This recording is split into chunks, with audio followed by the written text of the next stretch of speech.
दो प्रॉपर्टी हमने देखा था, फर्स्ट ऑक्सीडेशन नंबर वाला प्रॉपर्टी और दूसरा मेटेलिक करेक्टर, है ना। तो हमने देखा कि जितना ज़्यादा अनपेयर्ड इलेक्ट्रॉन होगा उसका मेटेलिक नेचर भी उतना ज़्यादा होगा और उसका जो हीट ऑफ एटोमाइजेशन वो ज़्यादा, ठीक है ना। अब हम देखेंगे मेल्टिंग पॉइंट एंड बॉइलिंग, उसके बारे में थोड़ा बहुत चर्चा करेंगे।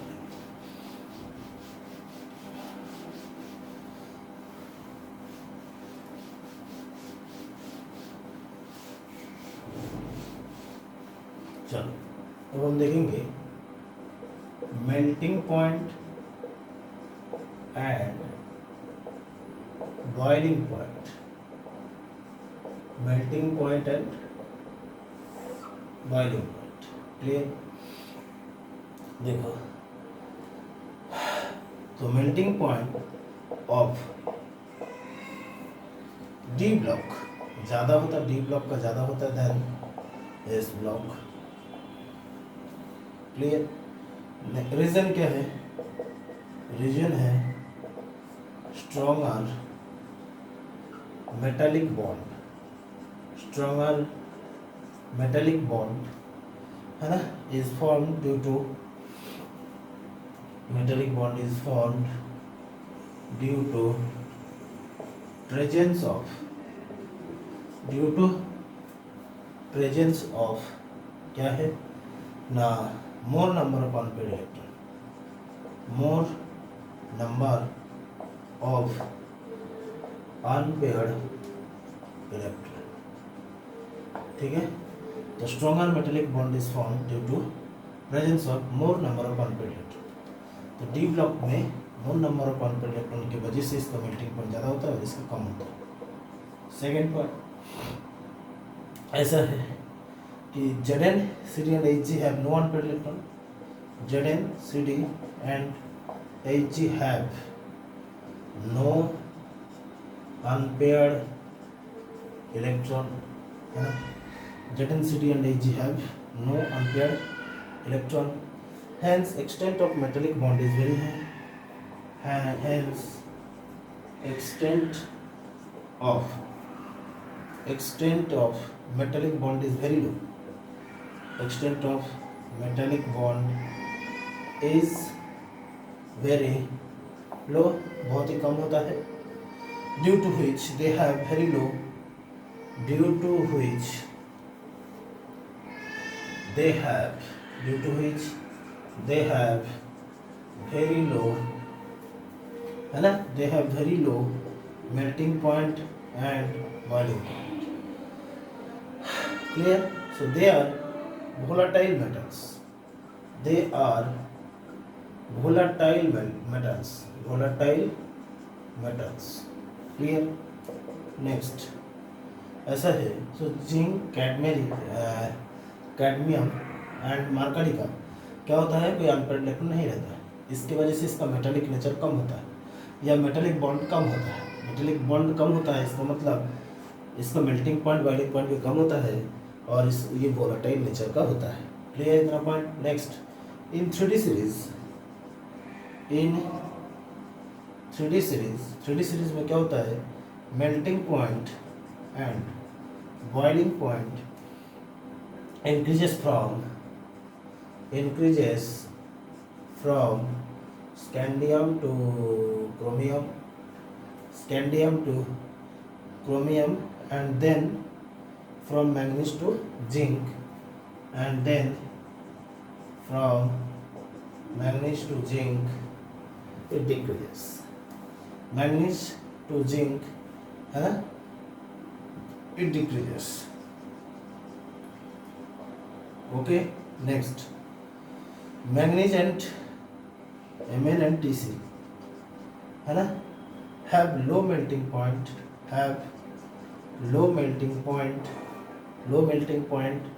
because of half-filled electronic configuration, because of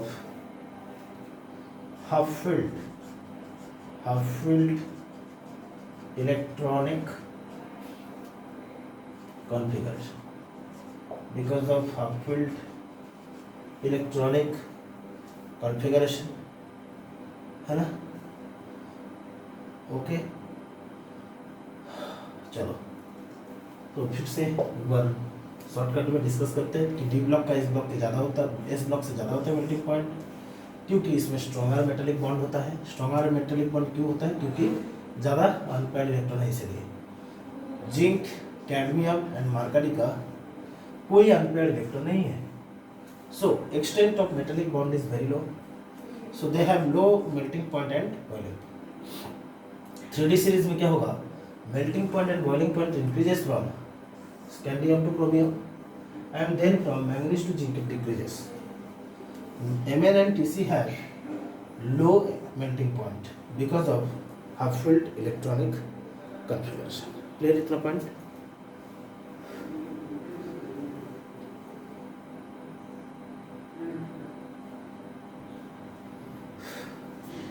Okay, so next हम देखेंगे density. अच्छा,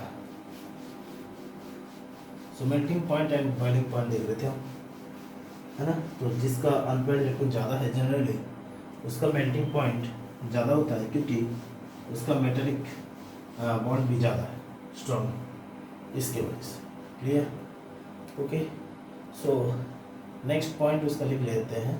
इसका नेक्स्ट पॉइंट हाईएस्ट या लोएस्ट पहले लिख लेते हैं। लोएस्ट मेल्टिंग पॉइंट ये होता है मरकरी का -35 डिग्री सेल्सियस, 38, और lowest melting point and highest melting point होता है टंगस्टेन का 3400 डिग्री सेल्सियस।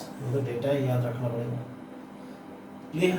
सो मरकरी हमने देखा है लिक्विड में एग्जिस्ट करता है, तो मरकरी का कितना -38 डिग्री सेल्सियस और टंगस्टेन का कितना 3400 डिग्री सेल्सियस। क्लियर? चलो नेक्स्ट प्रॉपर्टी देखते हैं, that is the density. Density देखते हैं, है ना? So atomic volume of transition element, atomic volume of transition element, है ना, are low compared with, are low compared with low compared with group 1 and 2, group 1 and 2। Okay, atomic volume कम होता है ना, बिकॉज ऑफ इंक्रीज्ड क्या है? Because of increased effective nuclear charge, effective nuclear charge ENC, है ना? So atomic volume कम होता है ग्रुप 1 और 2 से, क्योंकि इंक्रीज एटॉमिक, इसका इफेक्टिव एटॉमिक नंबर ज़्यादा होता है, या इफेक्टिव न्यूक्लियर चार्ज ज़्यादा होता है। And since extra electron added, and since, है ना, extra electron added, and since extra electron added goes into inner shell, goes into inner shell, है ना, तब क्या होगा? Hence density of transition element are relatively high, hence density of transition element are relatively high, relatively high. क्या बोला गया? कि भाई atomic volume of transition element कम क्या होता है? कम होता है ना, विथ रेस्पेक्ट टू, है ना, with group 1 and group 2, because group 1 and group 2 का कम होता है एटॉमिक वॉल्यूम, क्योंकि इसका इफेक्टिव न्यूक्लियर से ज़्यादा रहता है। And since extra electron added goes into inner shell, hence density क्या होता है? रिलेटिवली हाई होता है। Okay, next, in 3D series on moving from left to right, in 3D series on moving from, है ना, left to right, on moving from left to right, in 3D series on moving from left to right, जैसे हम left से right तक जाते हैं, due to increase in effective nuclear charge, due to increase in, है ना, effective nuclear charge, okay, so atomic volume decreases, atomic volume decreases, atomic volume decreases, and since atomic mass increases, and since atomic mass increases, and since atomic mass increases, है ना, so density increases, so density increases, so density increases along the period, along the period, okay. अच्छा चलो, जैसे S C T I T, तो इससे बढ़ता रहेगा, है ना, फिर C R M N F E C O, है ना, फिर एन आई और सी यू जेड एन को ऑलमोस्ट बराबर रहता है, लेकिन थोड़ा थोड़ा बढ़ता भी है, ठीक है ना। सी यू का जेड एन से फिर ज़्यादा होता है, क्लियर इतना पॉइंट, क्योंकि उसका कोई अनप्रेडिक्ट होता ही नहीं है ना। सो कुछ बुक में इसका इक्वल भी दे के रखा है, इसका मतलब है कि थोड़ा बहुत ज़्यादा नहीं है, थोड़ा बहुत ज़्यादा। देखो भाई सीधा सीधी बात है, d cost m by v, तो वॉल्यूम डिक्रीज हो रहा है। क्यों वॉल्यूम डिक्रीज हो रहा है?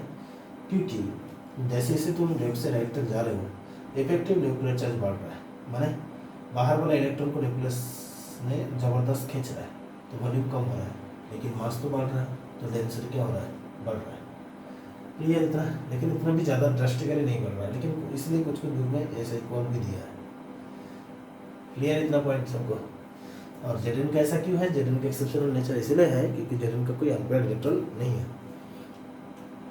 तो अगर मुझे बोला जाए कि डेंसिटी का, है ना, 3D से 4D का ज़्यादा होता है और 4D से 5D का और ज़्यादा होता है, 4D से 5D का और ज़्यादा होता है, ठीक है। अच्छा नेक्स्ट, है ना, मैक्सिमम डेंसिटी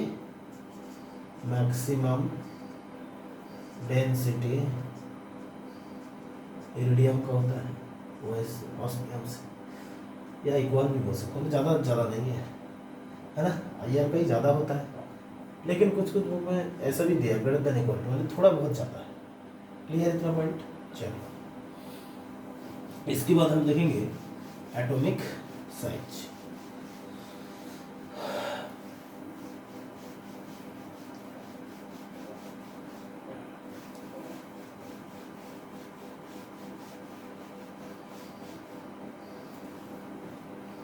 है ना, अब हम देखेंगे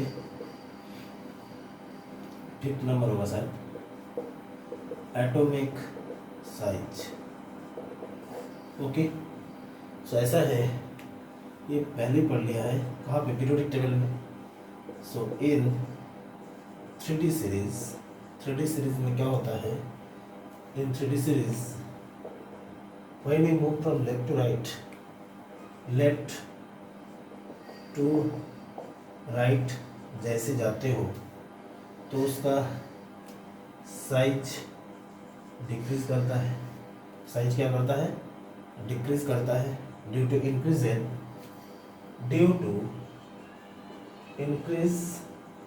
इन इफेक्टिव न्यूक्लियर चार्ज। ओके, क्योंकि इफेक्टिव न्यूक्लियर चार्ज बढ़ता है। ओके, अच्छा, size decreases up to certain element, up to certain element, size decreases up to certain element. After that it remains constant. After that it remains constant रहता है, and finally it increases at the end, and finally it increases at the end. Clear? Okay, SC TI V है ना,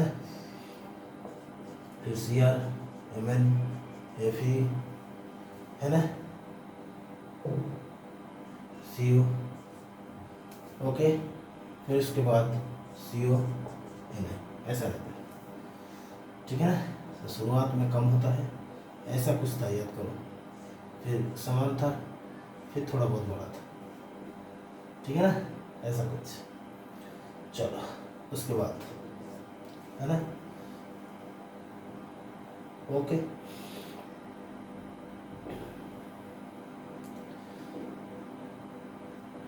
है ना, इसके बाद हम देखेंगे कि G3 और G4। G3 में जैसे स्कैंडियम 21 था और TI, फिर इसके बाद स्कूटरियम ला, तो ये कितना है 39, ये कितना है 47, ओके, इसका है 22,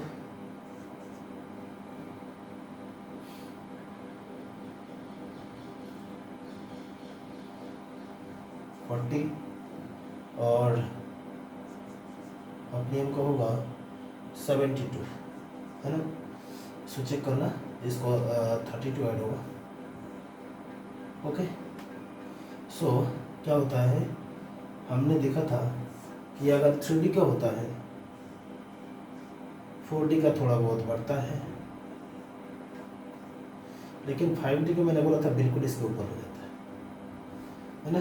तो ये अगर 3D है, ये अगर 4D है, ये 5D है, पीरियोडिक टेबल में देखना, तो 3D से साइज का 4D का तो बड़ा है, लेकिन 4D और 5D का समान है। ये किसकी वजह से होता है, due to lanthanoid contraction, lanthanoid contraction, okay. तो ये वाला पार्ट सी पीरियोडिक टेबल कराया था, एक्सेप्शनल प्रॉपर्टी एटॉमिक साइज में मैंने पढ़ाया था, क्लियर इतना पॉइंट। तो साइज के क्या होता है, 3D से 4D का ज़्यादा होता है, लेकिन 4D और 5D का भी बिल्कुल समान रहता है, इसीलिए क्योंकि इसमें लैंथेनॉइड कॉन्ट्रैक्शन होता है, क्लियर इतना पॉइंट। चलो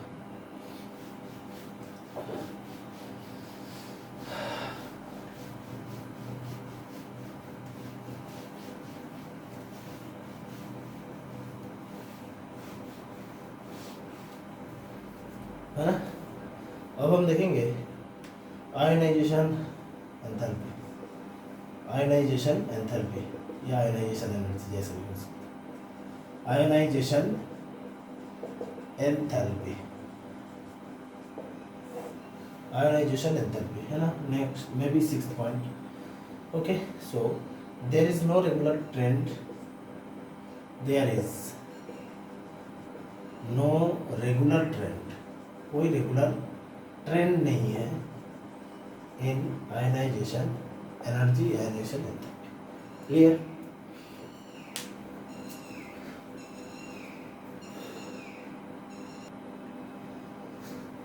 कोई रेगुलर ट्रेंड नहीं है आयनाइजेशन एनर्जी का, ठीक है ना। उसके बाद इन 3D सीरीज, नेक्स्ट पॉइंट, सो इन 3D series,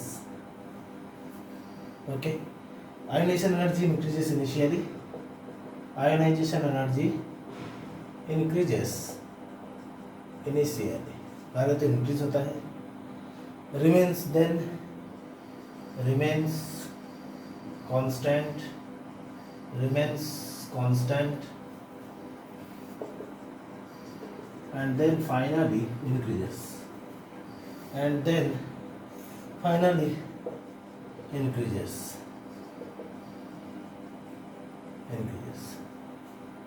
okay।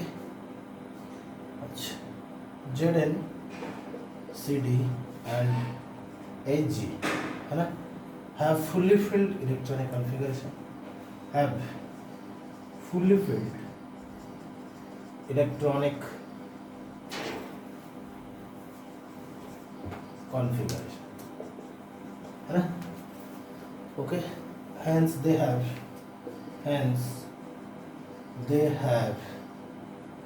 very high ionization energy.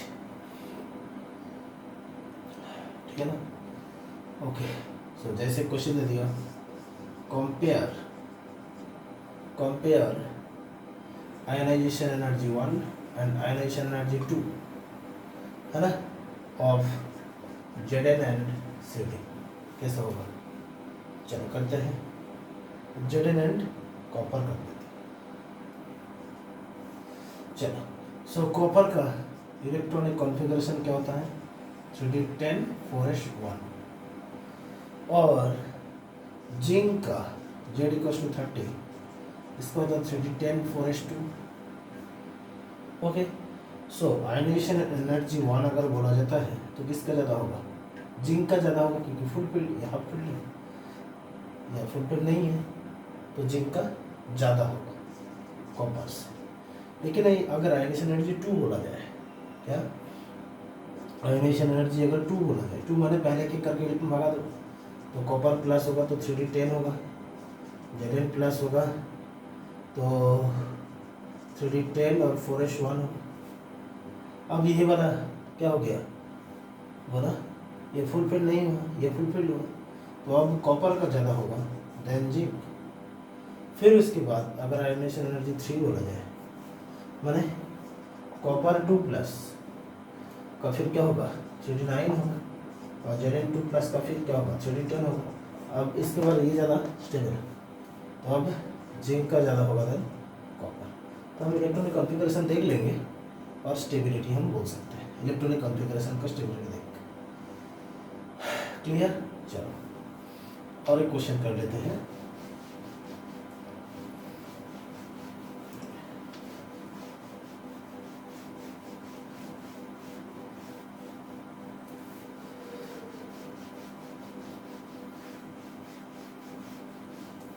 Okay, तो जैसे मैंने बोल दिया, मान लो कंपेयर आयनाइजेशन एनर्जी 3, है ना, ऑफ क्रोमियम, है ना, and manganese. Chromium and manganese. चलो ये करते हैं, या नेक्स्ट कर लेते हैं मैंगनीज एंड Fe. ठीक है. सो क्रोमियम का electronic configuration 3d5 4s1. Manganese का इलेक्ट्रॉनिक कॉन्फ़िगरेशन 3d5 4s2. तो स्टेबल इलेक्ट्रॉनिक कॉन्फ़िगरेशन कौन है? मैंगनीज का. तो आयनाइजेशन एनर्जी 1 किसका ज़्यादा होगा? मैंगनीज का ज़्यादा होगा देन क्रोमियम. फिर आयनाइजेशन एनर्जी 2 बोला जाए तो कौन सा होगा? आयनाइजेशन एनर्जी 2 का मतलब chromium plus 3d5 manganese plus 3d5 4s1. अब की बार ये ज़्यादा स्टेबल है, तो क्रोमियम का ज़्यादा होगा देन मैंगनीज. आयनाइजेशन एनर्जी 3 किसका फिर ज़्यादा? तो क्रोमियम 2 प्लस कर दो 3d4 हो जाएगा, मैंगनीज 2 प्लस कर दो 3d5 हो जाएगा. अब की बार ये ज़्यादा स्टेबल है, तो मैंगनीज का ज़्यादा होगा देन क्रोमियम. यही हमें पूछा था. ठीक है ना? क्लियर है ना? अब Mn और Fe, है ना. सो Mn का तो ये पहला क्वेश्चन. दूसरा Mn का तो इलेक्ट्रॉनिक कॉन्फ़िगरेशन क्या है बोला? 3d5 4s2, है ना. Fe का कितना होगा? 36 4s2. Fe का कितना है बोलो? 36 4s2. तो आयनाइजेशन एनर्जी 1 किसका ज़्यादा होगा? है ना. ये ऊपर वाला ज़्यादा स्टेबल है क्योंकि 35 हाफ फील्ड है ना. ओके, आयनाइजेशन एनर्जी किसका ज़्यादा होगा? मैंगनीज का ना Fe का? Fe का ज़्यादा होगा क्योंकि इसका इफेक्टिव न्यूक्लियर ज़्यादा है. SCTIV Cr Mn Fe, है ना. तो उधर का इफेक्टिव न्यूक्लियर ज़्यादा होता है. आयनाइजेशन एनर्जी 2 किसका ज़्यादा होगा? माना एक एक इलेक्ट्रॉन निकालने के बाद, है ना. आयनाइजेशन एनर्जी 2 किसका ज़्यादा होगा? अगेन Mn से Fe का ज़्यादा होगा. लेकिन अगर मुझे बोला जाए आयनाइजेशन एनर्जी 3, मैंने 2 इलेक्ट्रॉन निकालने के बाद ये क्या हो रहा है? 3d5 और Fe2 प्लस क्या हो रहा है? 3d6. ये हाफ फील्ड है, स्टेबल है. तो अब मैंगनीज का ज़्यादा होगा देन